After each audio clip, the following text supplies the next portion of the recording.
And finally, God, fuck it. Okay, I'm going to kind of speed through this.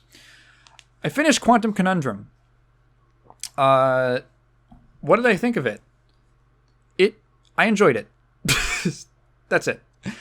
To get a little into my thoughts,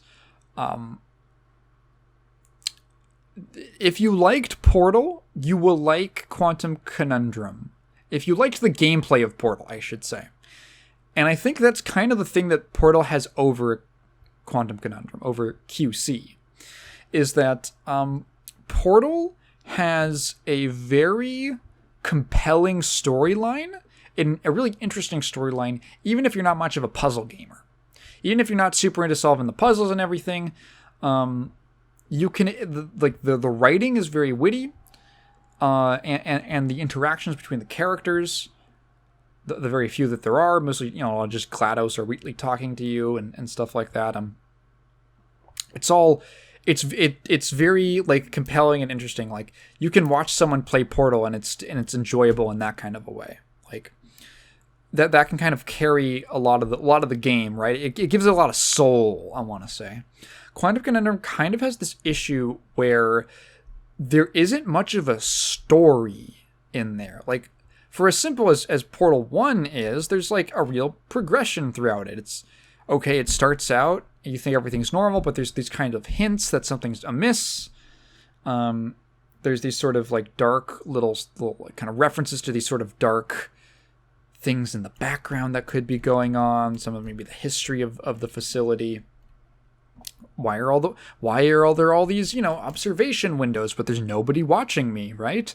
This doesn't seem normal. Why is just an AI voice talking to me? And then, twist.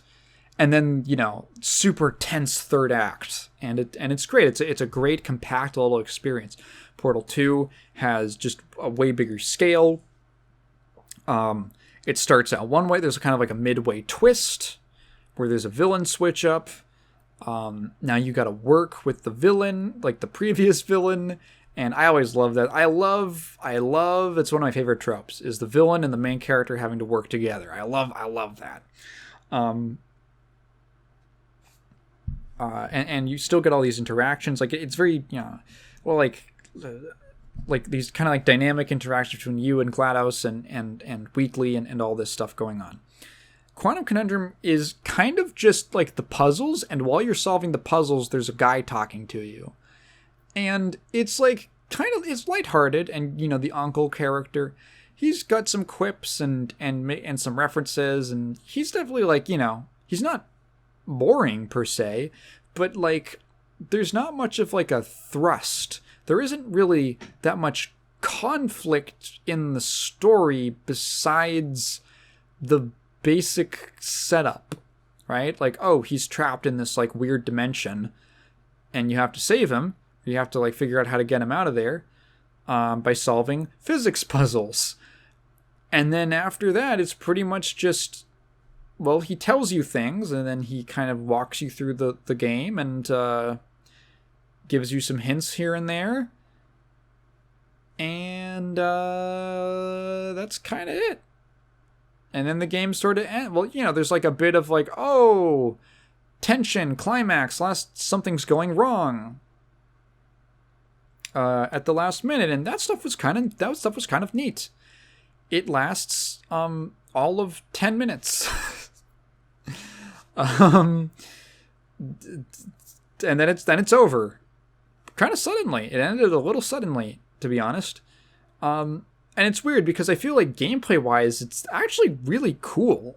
It took me a second to get into the game, but once I did, I actually really enjoy the main mechanics of the game, the whole like dimension hopping and everything, and switching to these different dimensions, the fluffy, the heavy, slowing time and then reversing gravity and like doing all these puzzles with them. And once the game starts to give you like 2 or 3 or 4 dimensions to work with in like a given puzzle, it can get really interesting. And the way that you use them, you can basically make moving platforms by alternating turning on the like reverse gravity dimension, basically. And you use that like in tandem with like these other ones, and there's a really cool puzzle where basically it starts out, and the way that you get access to the dimensions in a given puzzle room is there's like a little device, and each dimension has like a canister. You plug the canister into the device, and it's got like four slots, and the ones that are plugged in you can use remotely. And there's like a really neat puzzle where it gives you like 4 canisters up front, and you have to pick one, and then the one that you pick, that's the one that you start with, and then you can only solve the puzzle once you have all 4 of the canisters, all access to all 4 dimensions. But the order that you solve the there's like all these mini puzzles within that, and the order you solve them in depends on which one you started with, and it's actually really neat. And there's all these different like areas inside of the room. It's like this big section, and this big large area that has all these kind of small little puzzles inside, and then one kind of leads you to the other, and it's really cool. I also felt like it was a little more freeform in the way that solutions, you could find solutions in certain ways. And here's kind of a fun thing. So there was like, there's one puzzle. It was called, I think it was, the name of it was Horse, and I believe Horse was a reference to like, it's HORSE with like dashes in the middle. And I'm pretty sure it's reference to like the game Horse, of like, spelling out the playing basketball, spelling out the letters if you miss the shot, right? What the puzzle is essentially there's like 4 laser beams, all one after the other, like walls of laser beams essentially that are impassable, and the laser beams are turned on via little beams of light that like go from a source to like a little, I guess, receptacle, and then that like powers on the laser. So if you block one of the beams, it turns off one of the laser walls. Well, you've got 2 of the laser lights, or like two of the like the activation beams are on one end of the room, like one wall, and then on the opposite wall is another 2, but they're like way up high. The first 2 are like, the ones on the right are like your level. The other 2 are like basically on the ceiling. And I got the sense that what I was supposed to do was there's a little like spring that you can you get like 2 boxes, and I was like, okay, and there's a spring underneath the activation beams that are on the left side that are like way up on the ceiling. So I'm like, okay, I think what I'm supposed to do is something to do with tossing one of these boxes into the beam, basically like going back and forth, blocking the different beams with the boxes, and I'm pretty sure you have to like toss one of them over one of the laser walls to use it on the other side. I'm pretty sure that's how it works.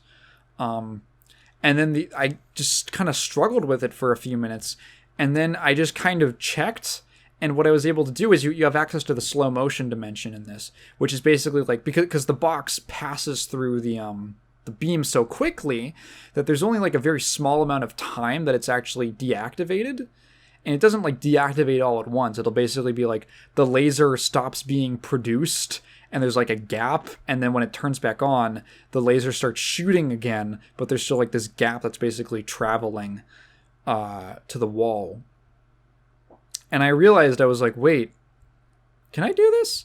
So what I did was I sprung up one of the boxes. I sprung up the box on the spring so that it hit the ones on the ceiling. So that deactivated 2 of them, because they're also staggered, right? Like the ones on the activation beams on the right, they only go to like the second and the 4th laser walls. and vice versa for the ones on the left, right? So you kind of got to go back and forth. So I sprung it up on so that it blocked off the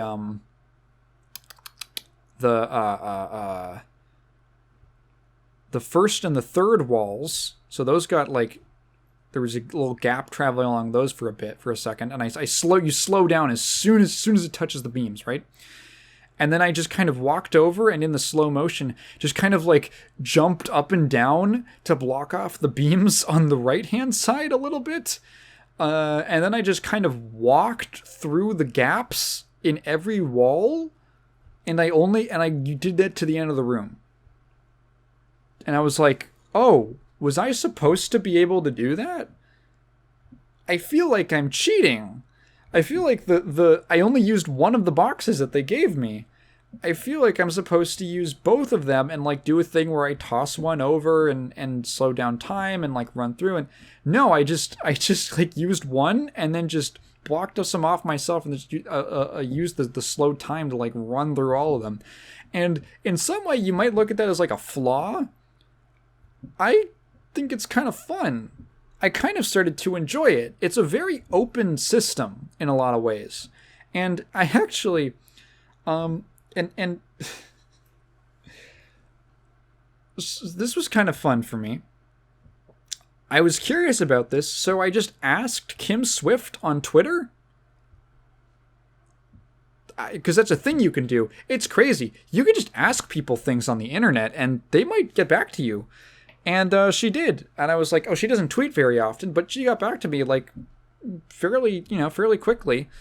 And I basically asked, hey, were the puzzles in Quantum Conundrum designed with like specific solutions in mind? Or was there kind of only one for each one intended solution, like way to solve the puzzle in each like level? And she basically said, it kind of depends. I think her exact words were like, well, it depends.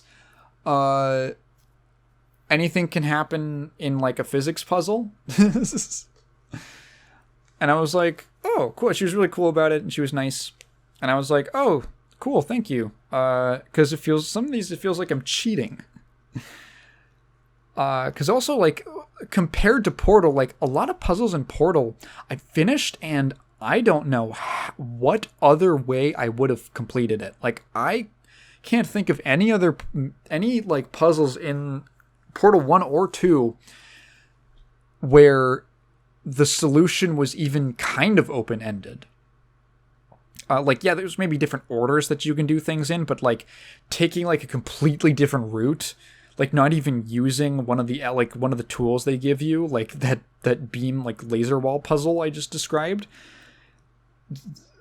Like, is that like it felt like rigid, I guess, in Portal. The solutions felt very rigid, and that's not a knock against it, because I think they were really well designed. It's just kind of a different thing that Quantum Conundrum does that is kind of neat. I think it's kind of cool, and I actually really enjoyed playing around in its system. I might even go back and redo, because I think they might have some like bonus puzzles and stuff like that. Might do some of those. I think like, yeah, I have to say I did quite enjoy it. It's also pretty short. It's like 7 hours. It's a cool game with some fun puzzles, some fun physics puzzles. And the only way, comparing it to Portal, it's so hard not to compare it to Portal, right? The only way it really, like, I think pales in comparison would really be in the story and the narrative, because there really isn't much of one. But if we ignore Portal, I think it's a really solid, interesting little puzzle game that doesn't really have any misses, I have to say. I would recommend it. Especially if you liked really into the gameplay of Portal.